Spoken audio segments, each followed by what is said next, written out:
우리가 구약 성경을 펴가지고 읽으면 이스라엘 역사를 기록한 책이 한 12권 됩니다. 그 가운데서 여호수아도 역사적인 사실을 기록한 성경인데요. 이 여호수아를 한 장 한 장 읽어가다가 가장 우리에게 흥분을 느끼게 하고 정말 신비스럽게 보이는 사건이 하나 나옵니다. 그것이 바로 이스라엘 백성들이 여리고성을 함락하는 이야기, 이 이야기가 기록된 내용입니다. 광야 생활을 40년 동안 하면서 거기에서 태어난 제2세대들이 요단강을 건너와서 이제 여리고 평지에 진을 치고 하나님이 오래전부터 약속하신 가나안 땅, 적과 꿀이 흐르는 그 나라를 이제 정복하기 위해서 전열을 다듬고 있었습니다. 그런데 그 가나안 땅에는 부족만 해도 7부족 이상이 되고 왕만 해도 30명이 더 되는 아주 만만치 않는 토족들이 지금 거기에 자리를 잡고 버티고 있습니다. 그 가운데서 가장 먼저 이스라엘 백성들이 참 전쟁을 해서 이겨야 되는 상대가 이 여리고 족속이요, 여리고 성이었습니다. 그러니 처음에 전쟁에서 지게 되면은 사기가 꺾이고 나중에 굉장히 많은 영향을 받게 되죠. 이 첫 번 전쟁이기 때문에 절대절명의 전쟁입니다. 반드시 이겨야 되는 전쟁입니다. 이 전쟁을 지금 앞두고 있어요. 그런데 하나님께서 이스라엘 백성에게 참 묘한 말씀을 하셨습니다. 너희들은 성을 매일 한 바퀴씩 돌아라. 아무 소리도 하지 말고. 제일 앞에는 무장한 군인이, 그 다음에는 언약궤를 맨 제사장이, 그 다음에는 백성들이 이렇게 서서 성을 한 바퀴씩만 돌아라. 6일 동안 그렇게 돌고 제7일 되는 날은 7번을 돌아라. 그리고 마지막 7번 돌 때에 제사장이 나팔을 높이 울려서 불면 너희들이 소리를 질러라. 무슨 소리를 지르라고 했는지는 모르겠어요. 그러나 요사이 같으면 할렐루야 막 그랬겠죠. 소리를 지르라. 그러면 성이 무너져 내리리라. 그럴 때 너희들이 성 안으로 들어가서 그 성을 점령하라. 이게 하나님의 명령이었어요. 여리고성이 얼마나 큰 성일까. 글쎄 저도 성지순례 가가지고 여리고성의 유적을 좀 둘러보았습니다만 그렇게 큰 성 같지는 않아요. 우리가 추측해가지고 성둘레가 한 4km 정도 된다고 합시다. 그러면 4km쯤 되면은 보통 사람들이 걸어서 1시간 걸리지 않아요? 그러면 매일 1시간 돌았다. 그러면은 마지막 날은 7시간을 돈다는 이야기입니다. 그러니까 만약에 8km가 되어서 2시간이 걸리는 거리다. 마지막 날 14시간을 돌고 그 다음에 성이 무너졌을 때 그 성에 들어가서 전쟁을 할 수 있었을까? 아마 그 정도까지는 아니었을 것 같아요.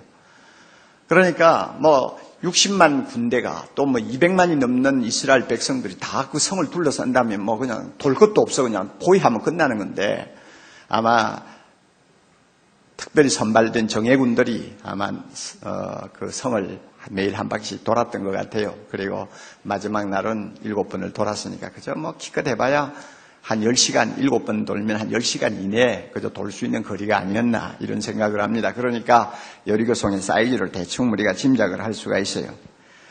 그래서 하나님의 명령대로 했더니 진짜 마지막 날 백성들이 할렐루야 하고 소리 지르는 순간 성 모퉁이가 그냥 무너져 내린 거예요. 백성들이 들어가서 그 성을 점령했습니다.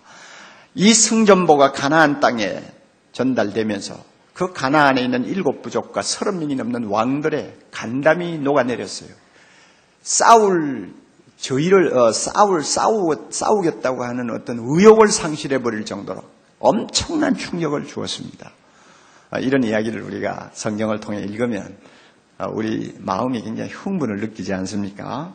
그런데 저는 이 본문 말씀을 얼마 전부터 조용히 묵상하면서 이것은 25년에 이제 한 세대를 마무리하고 또 한 번에 25년 또 앞으로 아니면 250년 앞을 내다보고 새롭게 출발해야 될 사랑의 교회를 위해서 하나님이 주시는 메시지가 담겨 있다. 저는 그렇게 느꼈습니다. 여리고의 기적은 역사적으로 2번 일어나지 않았습니다. 앞으로도 일어나지 않습니다. 딱 한 번 있었던 사건이에요. 그러나 거기에는 영적인 진리가 담겨 있어요.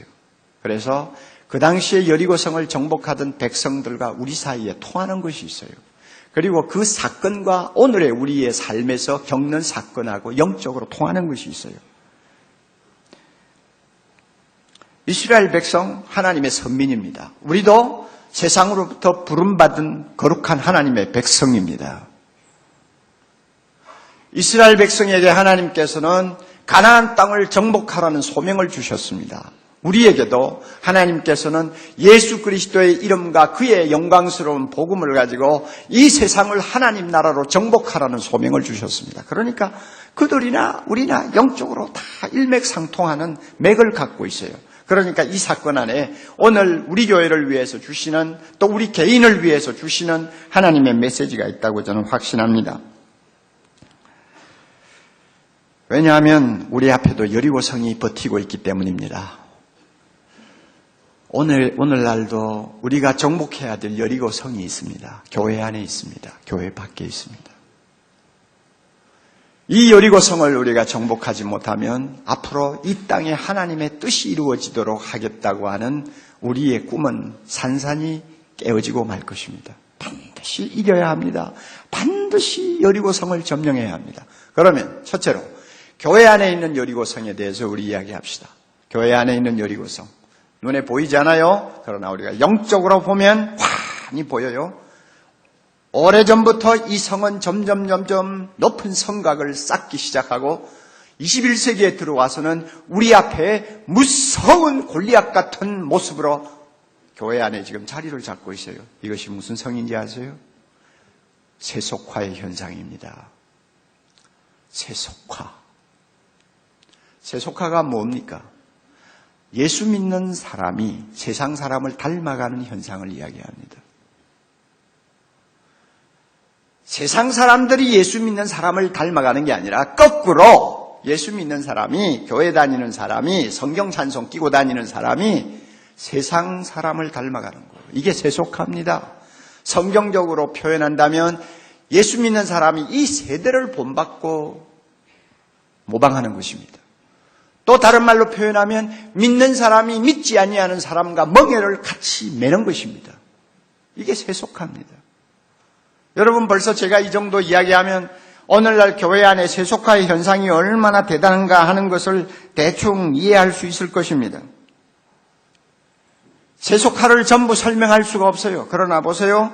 오늘날 우리 주변 사회를 보면 어떤 가치관이 지금 유행을 합니까? 지금 세상 사람들은 돈과 지위와 명성과 업적으로만 사람의 값을 매기고 있지 않아요. 사람을 만나면 눈을 보는 것이 아니라 그의 화려하게 메이크업한 얼굴을 보지 않아요. 사람의 인격을 보는 것이 아니라 그가 입고 있는 값비싼 옷을 보지 않아요. 그 사람의 영혼과 그 사람의 정신을 보는 것이 아니라 그 사람이 얼마나 힘이 있느냐, 얼마나 돈이 있느냐, 얼마나 성공했느냐를 가지고 그 사람의 값을 매기고 있잖아요. 다시 말하면 사람을 상품화시키고 있다는 이야기입니다. 이게 오늘날 세상이에요. 따라서 사람이 사는 목적이 마치 자기의 몸값을 올리는 데 있는 것처럼 전부 다 미친 것처럼 전부 다 날뛰고 있어요. 그래서 자기 몸값 올리는 것이 인생의 목적이에요.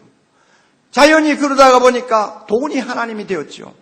돈하고 다들 미치고 있지 않습니까? 이게 오늘날 이 세상인데 문제가 어디 있느냐 하면은 하나님을 믿고 영원한 나라를 사모하고 이 땅에 하나님의 나라가 임하도록 하기 위해 밤낮 없이 기도하면서 산다는 예수 믿는 사람들이 이런 세상 사람들의 가치관을 그대로 모방하고 따라간다는 것입니다. 자기도 모르게 받아들이고 있다는 거예요.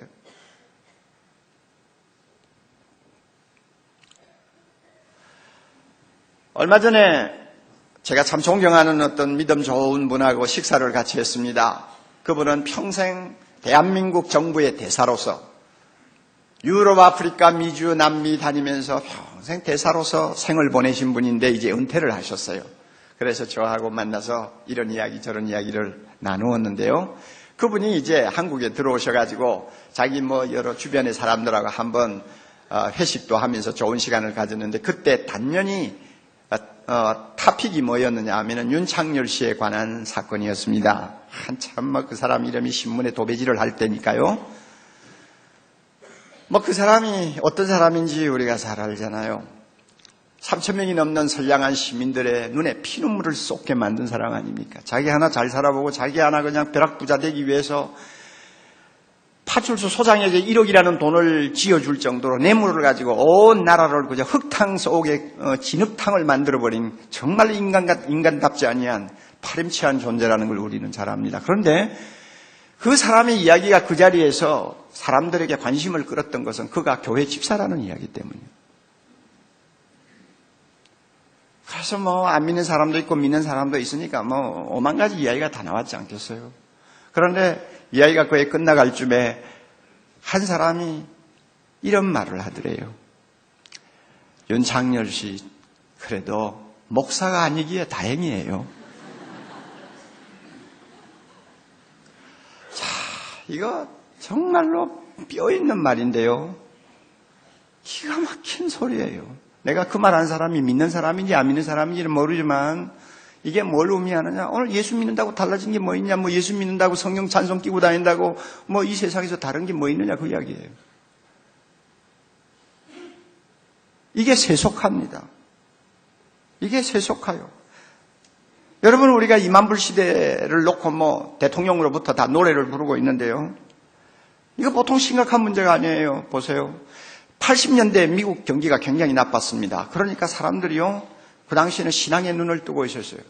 어떤 조사에 의하면 80년대에 미국 사람들 신앙 상태를 조사를 했는데 진지하게 신앙생활 하기를 원하고 또 교회 다닌다고 대답한 사람이 12%였어요. 그런데 90년대 들어와가지고 경기가 살아났잖아요. 살만하거든요.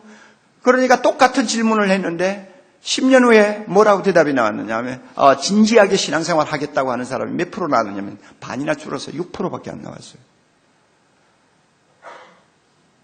유럽 시대 2만불 시대가 넘어가니까 교회마다 통통 비어버렸어요. 할머니들만 모이고 그렇게 화려하게 지은 교회당은 사람들의 관광 코스가 되어버렸습니다. 우리가 50년대, 60년대, 70년대, 80년대 초반까지 한국 교회가 불티나게 부흥을 했습니다. 온 세계 교회가 선망의 대상으로 보았습니다. 30만 명밖에 되지 않던 교회가 50만 명, 100만 명, 200만 명, 나중에는 500만 명, 그 다음에는 1000만이라는 말을 서슴지 않고 할 정도로 교회가 막 그냥 폭발적인 부흥을 했습니다. 많은 사람, 많은 나라가 부르고 했습니다. 이럴 때 미국에 의식 있는 목사들이 한 말이 있어요. 한국교회가 부흥하는 이유가 있다. 너희들 가난하지 않냐? 하나님밖에 찾을 게 더 있냐?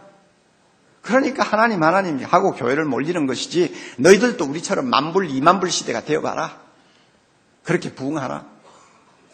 그 예언이 지금 적중하고 있잖아요. 이제 겨우 10,000불 넘어가는 나라에서 지금 사람들이 어떻게 변해가느냐.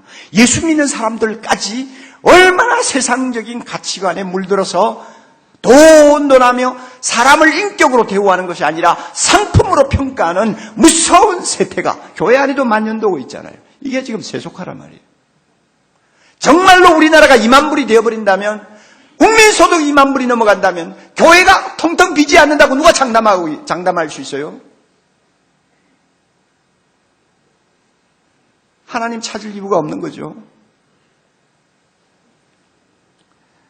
이런 교활하고 무서운 세속화를 이기지 못하면 사랑의 교회 내일도 장담할 수가 없고 한국교회 내일도 우리는 기대할 수가 없습니다. 반드시 우리는 이 세속화를 정복해야 합니다. 우리 모두 옥짓을 여미고 거룩하신 하나님의 보좌 앞에서 병들고 일그러진 우리 모습을 놓고 영적인 구토를 할 수 있는, 정말로 토해내지 아니하면 견디지 못하는 역겨움을 느끼는 새로운 부흥이 교회 안에 일어나야 됩니다. 이럴 때에 교회 안에 있는 세속화의 무서운 여리고성이 무너지는 것입니다. 이거 그대로 두고는 안 됩니다.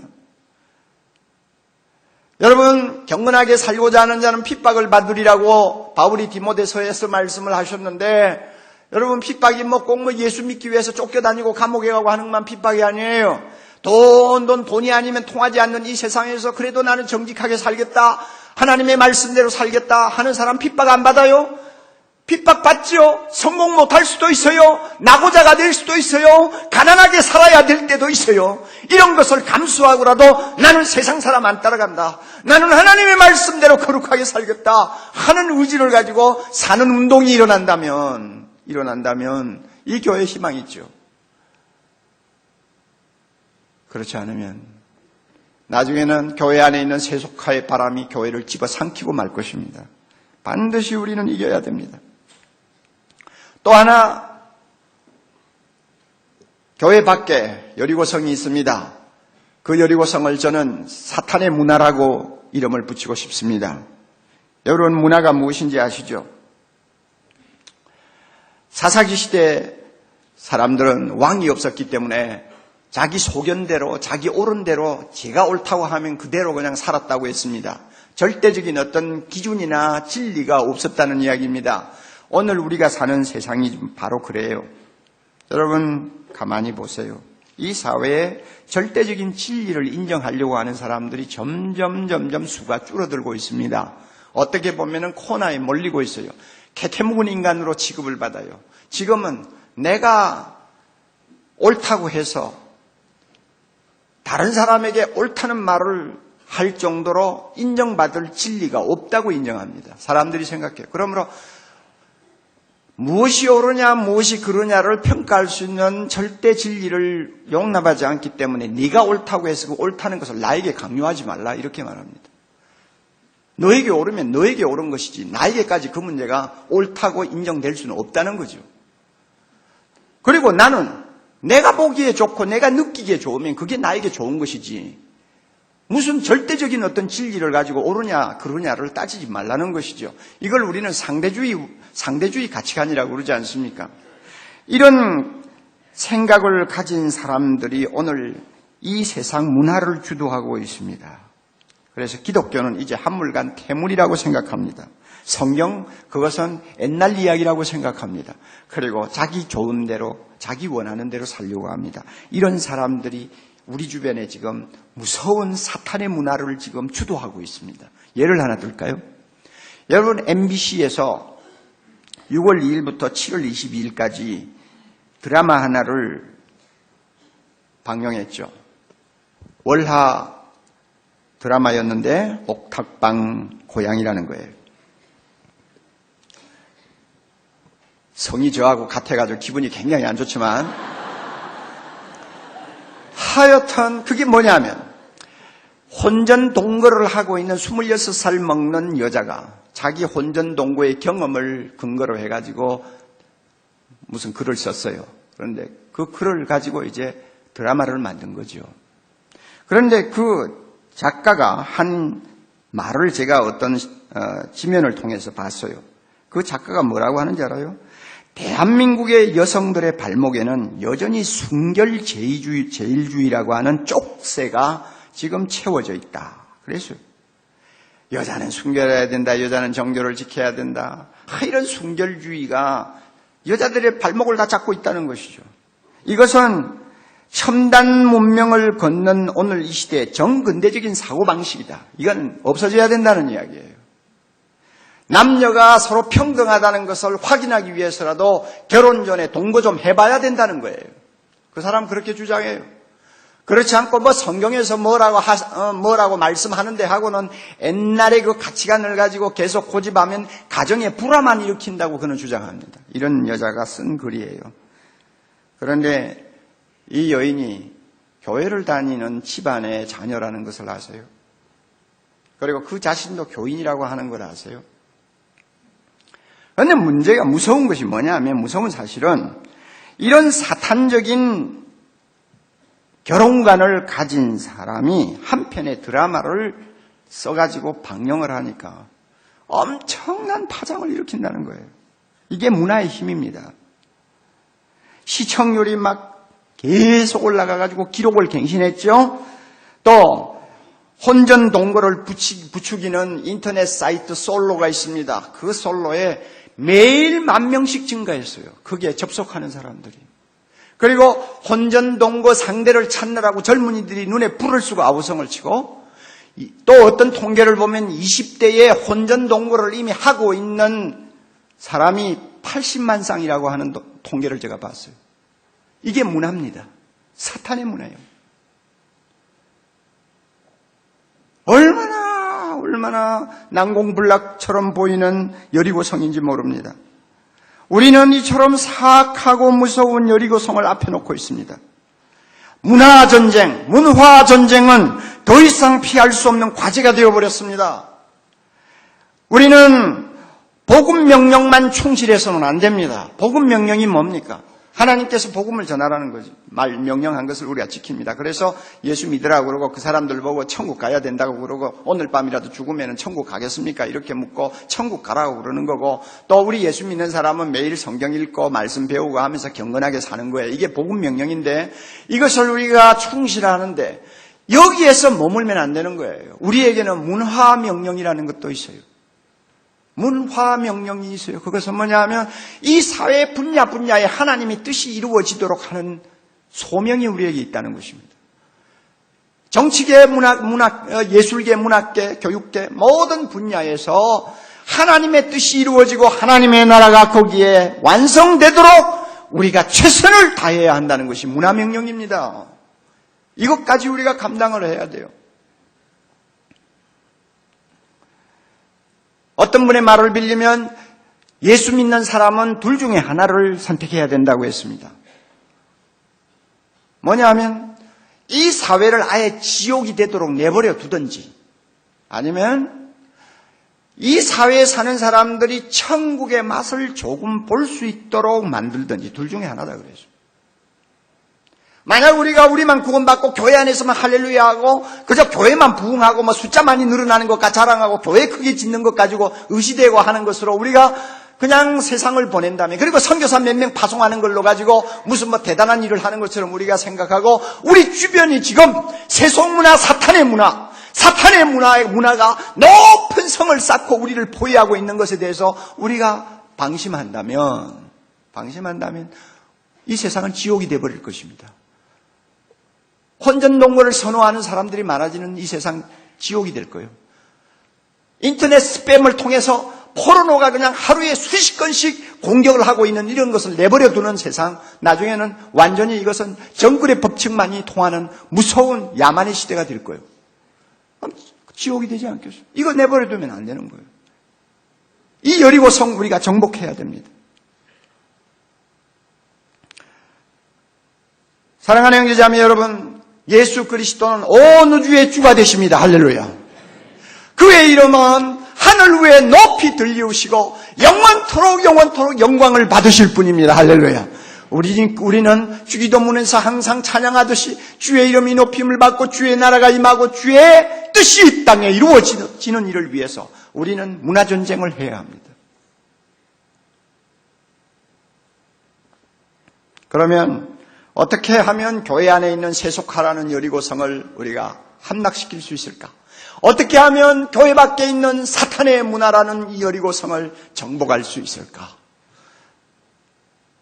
이 여리고성 기사를 쓴 본문 말씀을 보면 몇 가지 영적 진리를 배울 수 있습니다. 자, 우리는 어떻게 할 수 있을까? 첫째는요, 새로운 지도자를 가지고 있었습니다. 이스라엘 백성은 40년이 넘도록 모세라고 하는 지도자 밑에서 광야 생활을 했습니다.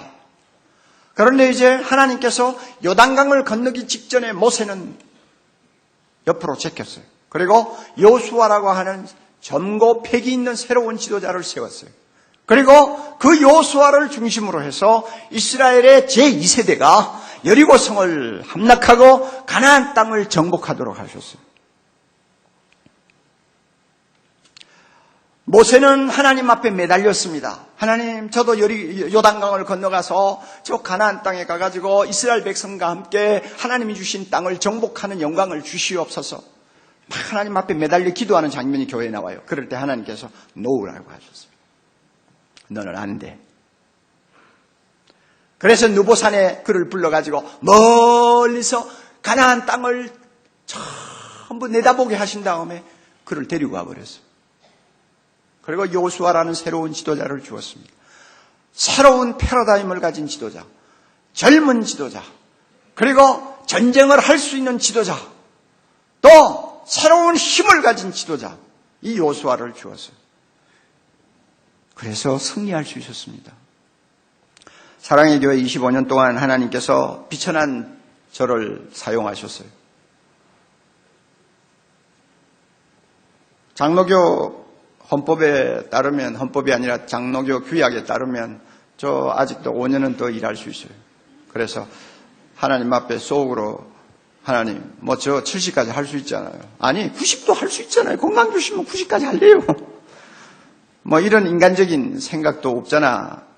한때는 있었죠. 그런데 4년 전부터 하나님께서는 저에게 항상 놓으라고 하셨어요. 너 안 돼. 너는 안 돼. 이제 너는 너 할 일 거의 다 했어. 계속 성령의 그와 같은 부담감을 저에게 주셨어요. 그래서 4년 전부터 저는 준비를 시작했습니다. 새로운 지도자가 이 교회에 와서 다음 세대 진짜 여리고성을 함락시킬 수 있는 이스라엘 군대의 최선봉이 될 수 있는 새로운 지도자, 새로운 세대를 책임질 수 있는 지도자, 그 사람이 올 수 있도록 준비를 해왔습니다. 하나님께서 오 목사님을 이렇게 허락하셨는데, 저는 이 오 목사님이 사랑의 교회에 저를 이어서 이제 다음 세대를 책임질 지도자라는 점에 대해서 4년 동안 한 번도 의심한 일이 없었어요.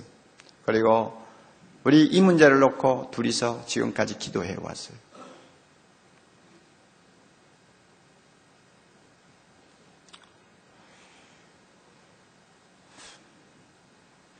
저는 오 목사님이 준비된 지도자라고 생각을 합니다. 남가주 사랑의 교회를 통해서 제자 훈련이 교회를 얼마나 건강하게 만들 수 있으며 기적을 이룰 수 있는가를 남가주 사랑의 교회를 통해서 지금까지 보여주었어요. 이민교회 가운데서 가장 큰 교회요, 가장 박력 있는 교회요, 가장 훌륭한 평신도 지도자들이 뛰는 교회 아닙니까? 그리고 오 목사님은 또 저와 같은 부분도 참 많지만은 저가 갖고 있지 못한 점들을 또 많이 갖고 있어요. 그래서 여러분에게 참 필요한 은혜를 얼마든지 끼칠 수 있는 종이라고 생각을 합니다. 교회 안에 있는 세속화를 쓸어내고 교회 밖에 있는 사탄의 문화를 향해 도전할 수 있는 은혜와 능력을 여러분에게 소개해 줄 수 있는 훌륭한 하나님의 종이라고 저는 확신합니다. 새로운 지도자, 굉장히 중요합니다. 어떤 지도자를 만나느냐, 여러분의 영적 생명이 좌우됩니다. 이런 면에서 하나님이 이 교회에 새로운 지도자 주심을 저는 감사하고 있습니다. 또 두 번째로 어떻게 하면 이 여리고성을 정복할 수 있느냐, 또 두 번째 비결이 있어요. 하나님의 방법대로 했습니다. 하나님의 방법 참 우스워요. 너무나 어리석은 것입니다. 이거는 전술도 아니고 이거는 정략도 아니에요. 하루 한 바퀴씩 돌아라. 마지막 날 7번 돌아라. 그게 무슨 전쟁을 위한 전략입니까? 사람 보기에는 너무나 어리석은 이야기지만은 이스라엘 백성들은 그 하나님의 말씀대로 하면 된다고 하는 믿음이 있었어요. 그 말씀이 진리라고 하는 믿음이 있었어요. 그리고 두말하지 아니하고 순종했어요. 그랬더니 여리고성이 무너졌어요. 하나님이 이 성을 너희에게 주리라 말씀하신 그 약속이 성취되는 기적을 그들은 맛보았어요. 하나님의 방법대로. 오늘 우리도 마찬가지입니다. 여러분, 성경에 기록된 하나님의 말씀은 요사이 사람들이 볼 때는 참 어리석고 캐캐묵은 이야기처럼 들립니다. 거룩하게 살아라. 이 더럽고 악한 세상에서 어떻게 정직하고 거룩하게 삽니까? 정직하게 살아가지고 거룩하게 살아가지고 성공 어디 하겠어요? 남하고 경쟁하겠어요? 빌어먹기 마침 좋을지 몰라요. 너무너무 말 같지도 않는 이야기입니다. 날마다 기도만 하고 되겠어요? 성경 말씀만 배워가 되겠어요? 안 된다고 말이에요. 사람 보기에는 안 되는 거예요. 그러나 어리석어 보이는 하나님의 말씀이 진리인 줄 알고 이 진리의 말씀을 붙들고 순종하고 그 말씀대로 살려고 할 때 여리고성이 무너집니다. 할렐루야. 앞으로 사랑의 교회가 살아남는 길, 또 여리고성을 정복하고 이 시대에 소망을 줄 수 있으려면 사람들의 눈에 어리석어 보이는 이 하나님의 말씀, 이 말씀을 그대로 믿고 이 말씀대로 순종하고자 하는 뜨거운 결의와 열정을 여러분이 가져야 합니다. 이럴 때 교회가 새로워지고 이 사회가 하나님의 나라로 바뀔 수 있습니다. 또 하나, 세 번째로 한 마음 한 소망을 가졌습니다. 이스라엘 백성들은 전부 하나였습니다. 40년 동안 지도했던 모세 이야기를 끄집어내면서 옛날에 모세는 이랬는데 옛날에 광야에서는 우리가 이런 식으로 했고 저렇게는 안 했는데 하는 그런 소리 하는 사람 하나도 없었어요. 한 마음이 되었어요. 새로운 지도자를 중심으로 한 마음이 되고, 그리고 가나안을 정복해서 하나님의 나라를 이루자고 하는 하나의 꿈을 가지고 그들은 앞을 향해서 달려갔습니다. 이게 그들이 승리하는 비결이었어요. 오늘 사랑의 교회도 마찬가지입니다. 옛날 이야기할 필요가 없어요. 지나간 지도자의 이야기를 끄집어낼 필요가 없어요. 여러분이 새로운 지도자와 함께 한 마음이 되어서 이 땅에 우리가 25년 동안 불렀던 찬송처럼 하나님의 이름이 거룩히 여김을 받는 그날이 오기까지, 주님의 뜻이 이 땅에 이루어지는 그날까지, 그래서 나라와 권세와 영광이 하나님께 돌아가는 그날이 되기까지 앞을 향해 전진하는 한 마음 한 소망의 공동체가 된다면 분명히 교회 안에 여리고성 무너질 것입니다. 분명히 하나님께서 이 사탄의 문화 정복하고 이 성을 너희에게 주리라, 그 말씀대로 놀라운 기적이 우리 앞에 일어날 줄을 믿습니다. 그런데 이스라엘 백성들에게 없었던 것이 우리에게 하나 있습니다. 이스라엘 백성들은 새로운 지도자 모시고 하나님의 방법대로 한 마음이 되어서 그들이 전쟁을 했더니 이겼는데요. 우리에게는 하나 더 있어요. 성령의 기름 부음입니다. 그들에게는 하나님께서 성령의 기름 부음을 주시지 않았어요. 그러나 오늘날 교회는, 오늘날 예수 믿는 하나님의 자녀에게는 성령의 기름 부음을 주셨습니다. 성령의 기름 부음을 주셨습니다. 사랑의 교회 지난 25년 동안 하나님께서 성령의 기름 부음을 주셨습니다. 우리의 가슴을 뜨겁게 하며 우리를 치유하며 우리로 하여금 영의 눈을 뜨게 하시며 우리의 심령에 하나님 나라의 꿈을 갖게 하시느라고 성령이 기름 부어 주셨어요. 이 기름 부음이 이 교회에 있는 줄 믿습니다. 이제 새로운 지도자와 함께 이 교회가 다시 한번 성령의 기름 부음을 받으면 우리를 상대할 수 있는 적은 없습니다. 그것이 사탄의 문화든지 그것이 세속화의 현상이든지 우리는 얼마든지 예수 이름 가지고 하나님의 말씀 가지고 정복할 수 있을 줄 믿습니다. 여러분, 뉴욕에 가면 브루클린 태버너클이라고 하는 뉴욕에 있는 교회가 있습니다. 31년 전에 신발라라고 하는 목사님이 그 교회에 갔을 때는 노인 한 20명밖에 안 모이는 교회였어요. 그러나 지금은 6,000명 이상 되는 성도들이 모여서 미 전체에 소문이 난 교회입니다. 여러분, 뉴욕이 어디입니까? 사탄의 문화의 소굴 아닙니까? 그렇죠? 거기는 진짜 교회가 되기가 어려운 데예요. 그런데 그와 같은 역사가 일어나는 이유가 어디 있느냐? 그분의 책을 제가 보았더니 그래요. 지금 자기 교회를 나오는 성도들 중에 많은 사람들이 옛날에는 장녀였고, 옛날에는 포주들이었고, 약물 중독자들이었고, 노숙자들이었고, 성도착자들이었고, 한마디로 이야기해서 사탄의 문화의 희생물이 된 사람들입니다. 이런 사람들이 그 교회를 통하여 예수님을 만나고 치유함을 받으니까 그들이 나가서 세상의 사탄의 문화를 뒤집어 놓고 있지 않아요. 성령의 기름 부음이 그 교회에 역사한 겁니다. 오늘 우리에게도 이와 같은 놀라운 축복 주실 줄 믿습니다. 저는 사랑의 교회 내일은 지나간 날보다 더 밝고 더 은혜에 충만하고 더 능력이 넘치는 내일이 올 줄을 저는 믿습니다. 하나님께서 이 교회를 통해서 놀라운 영광 받으시기를 바랍니다. 기도하십시다. 아버지 하나님, 주께서 이 교회를 피로 값주고 사시고 25년 동안 인도하신 놀라운 은혜를 감사합니다. 그럼에도 불구하고 오늘날 교회 안에는 무서운 세속화라고 하는 여리고성이 버티고 있습니다. 교회 밖에는 사탄의 문화가 진을 치고 있습니다.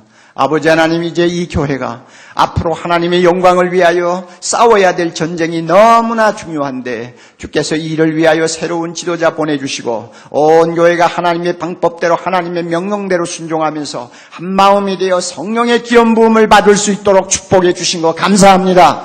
이와 같은 은혜를 앞으로도 계속해서 허락해 주시옵소서. 예수님 이름으로 기도드리옵나이다.